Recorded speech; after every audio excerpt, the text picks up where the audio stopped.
guys, and welcome back to my channel. We have a new background. For my birthday in July, I got new bedding. We finally got around to repainting my room. I love the big fluffy flowers on it. I deeply miss my giraffe room, but I've had that room since I was like 14. I'm 23 now, so I thought it was time to become an adult and get a more adult feel to my room. So I hope that you guys don't miss the giraffes too much. I am getting a bookcase that's going to go in the bedroom next to me. I'm going to start filming in there. The giraffes will be back, so I'm going to incorporate some of them into my bookcase. And I also want to apologize. I seem a little bitter and a little angry in this video.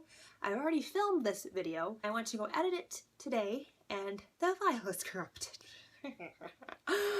Awesome. So I have to refilm it, and I'm not happy about it. Part of the reason why I started a YouTube channel is I wanted to document and create an online journal of what I've read and my thoughts about what I've read. I really want to keep up with book reviews. I do want to get this up for you guys. So let's just get on into the point of the video, shall we? Today we're going to be reviewing and discussing Frostbite by Richelle Mead. This is the second book in the Vampire Academy series, and for those of you who don't know, which if you've watched my channel for a while you probably do, I didn't like Vampire Academy. I did film an entire book rant for the first book in the series. I will link it down below if you want to check it out. I go into detail about all of my thoughts, my feelings for that book. I also describe the plot and the world. It's the first couple minutes are non-spoilery, so if you haven't read the series and you want to check out the general concept of it, you can check that video out. Even though I did not enjoy Vampire Academy, I knew I was going to continue with the series. It was going to happen eventually, but I didn't feel like it was going to happen anytime soon. And then I finally got around to watching the Vampire Academy movie. I loved that movie so much, and I was so surprised. It is not an accurate representation of the book at all. That movie actually made me pick up Frostbite, and I'm so sad that there will not be any other movie adaptations. I'm so mad. I'm not gonna get a Frostbite. Why aren't I gonna get a Frostbite? And I really enjoyed Frostbite compared to Vampire Academy. This book leaps and bounds better. So if you did not like the Vampire Academy, the first book, and you are either meh on continuing or kind of so-so on continuing, I would give it at least Frostbite. Maybe you have to read Shadowkiss as well. Frostbite did it for me. By the end of this book, I was hooked. What really turned me off from Vampire Academy was the banter and the high school drama and the backstabbing, and I didn't find that to be as prevalent in this book. This book does take place at a ski lodge over their winter break, and so I don't know if it's because they weren't in high school necessarily, they were in a different environment that wasn't as prevalent. Because that element wasn't in this book, I was able to better appreciate this book. I didn't have to like look past or get over or just painstakingly read through all of the drama. She, I feel like, needed to do this. She needed to have a book that took place in an outside setting to kind of remove that drama and set the stage for her actual storyline. The drama just like clouded everything for me, made the actual story cheaper in a way. For those of you who haven't read Frostbite, it's time for you to leave because I don't want to spoil you for anything. Have you left? Are you gone? Good.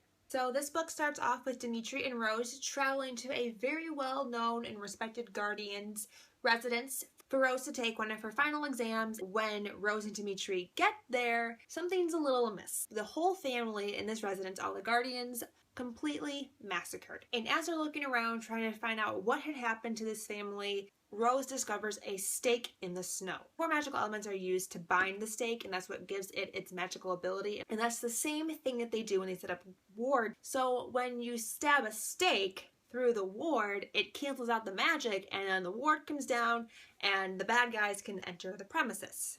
So now, obviously, a Moroi wouldn't throw a stake through a ward. Same reason with the Guardian. Why would a Guardian do that? So obviously, it had to be a Strigoi. However, a Strigoi cannot touch a stake. Rose is like thinking in her head, oh, that's weird. I wonder how this got here. And she mentioned something very briefly about humans possibly working with the Strigoi, and she goes, huh.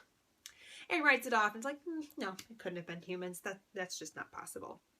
And this is a big deal. Strigois don't work together. They're very similar to Twilight vampires.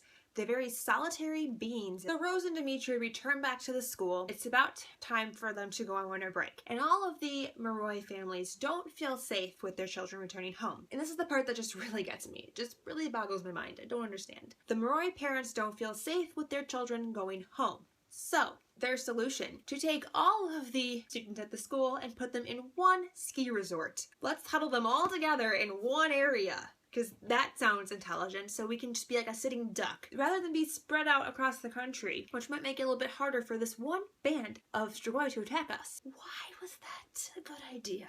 I don't understand. And that's one of the things that really irks me about these books, is that the decisions that are made just don't make sense sometimes. These were adults that made this decision. It wasn't even the children or the teenagers, it was the adults. Luckily, nothing comes to fruition. And it is a Maroi ski resort, so it does have wards and does have guardians, and it is well protected. It was an interesting backdrop then for this story, because we have other characters come in. It's not just the St. Vladimir students anymore. We have other guardians that come in. There's other members of the Maroi families that are coming in. Enter in Rose's mom and Adrian. The minute that Rose's mom is introduced and they're describing her, I'm thinking in my head, oh, this woman is Rose's mom. It was very obvious to me. And then all of a sudden Rose turns around, she's like, Mom? Why are you surprised? She's one of the best guardians. Rose is generally a very intelligent individual, and you can tell that she's smart, but there are just some things that she's just so very slow with that just takes her a little bit longer than it should to pick up on. I really like the dynamic between Rose and her mom because it's just so dysfunctional. Rose doesn't really know how to be a daughter, and her mom doesn't really know how to be a mother, and things are handled very poorly. And then at the end of the novel, when Rose's mom is trying to comfort Rose after Mason dies, you know, she's trying, and I give her props for trying, and you know, Rose tries too at the end.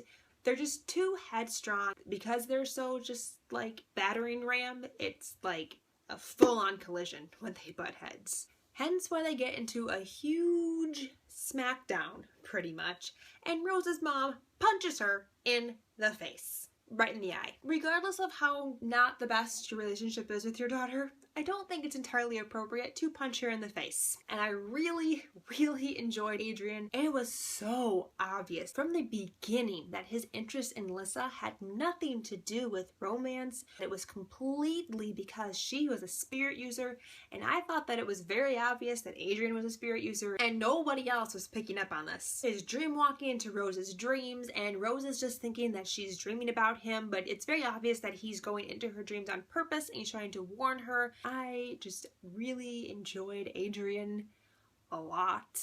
So because the Maroi are anticipating this imminent attack from the Strigoi, they're trying to decide really what to do about it. So then Tasha Ozera, who's Christian's aunt, comes up with this fantastic idea to train the Maroi how to use their magic offensively. So she proposes this to the council, and they are just in complete and utter disbelief. How dare you suggest that we use our magical powers for something other than good? This is complete blasphemy.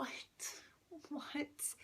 That is the best offensive technique. Fire wielders can burn those suckers up like a piece of dry bark. Yeah, they burn on fire. So that just seemed like such an easy, logical way to get rid of the Strigoi in my mind, and they were just so against it, closed-minded to her opinions.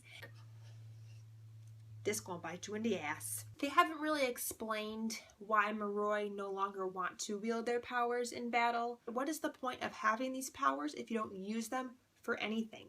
They learn how to use them in a classroom setting, but then what do they do with their powers beyond that? I don't know. Tasha Ozera starts to teach Christian how to wield his fire magic. Both Adrian and Tasha help Lissa harness her powers, and I was just like, thank you, thank you, thank you. I want to see more of the Maroi and different elements being used like that. Christian learning how to be a badass fire magician, Maroi vampire thing. So because of who Tasha Ozera is and all of the stigma surrounding her family, it's hard for her to get a guardian. She approaches Dimitri and says, hey Dimitri, will you be my guardian? And then Tasha starts to hint that she actually would like to help further the guardian race. She's kind of offering this to Dimitri, and it puts Rose over the edge. I thought it was slightly irrational and not really her place. She was ready to bust out of that place and like slam some heads into the ground. Angry bitch eyes on Tasha for the rest of the book, sending her daggers through her vision. You need to calm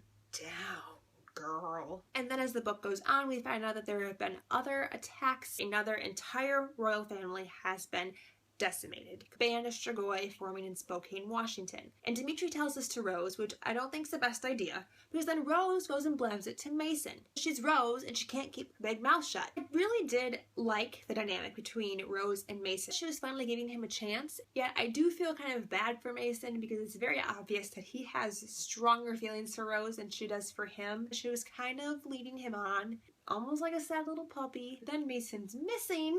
Mason has this like death wish and this desire to kill all of the Strigoi that have ever existed. So naturally, he wants to go after these. Mason, his friend Eddie, and then Mia, the three of them disappear from the ski lodge. So one water-wielding Moroi, two novice guardians decide to embark on this epic road trip to murder Strigoi all by themselves and not tell anybody about it.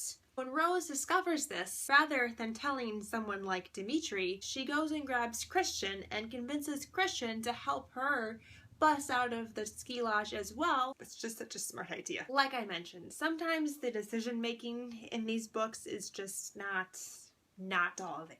What are you doing? What are you doing? What are you doing?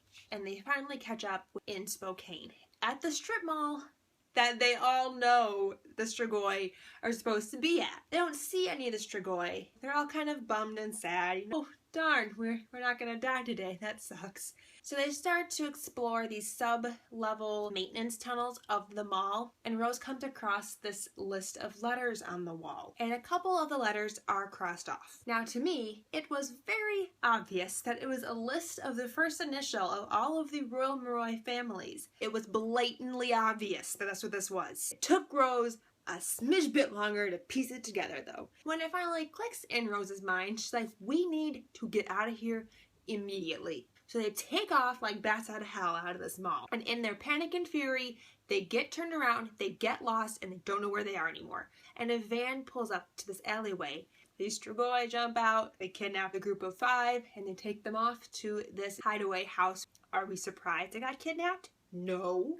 So they're trapped in this basement. And my first thought initially was magic. Christian, fire wielder, light their asses on fire. And it literally takes these characters 3 days of captivity to think about using Christian's fire abilities, and I'm just mind blown that they're that stupid. Now completely deplete of energy, they're all hungry, they're not as strong as they would have been 3 days ago, so if you would have just thought of this idea, it could have gone a lot smoother when you tried to escape. Why are they so stupid? When Rose finally does think to use Christian's fire magic, she asks him to melt her handcuffs off rather than light the Strigoi on fire. I just wish it was slightly more developed. I love when they finally bust out of that room and they were kicking down the Strigoi and they were using their guardian kickassery, as the action scenes are done so well in these books and they are so just like suspenseful. Rose was a freaking badass. She was chopping the Strigoi heads off. She was just hacking away at them and she was just going to town, and I was like, you go Rose, you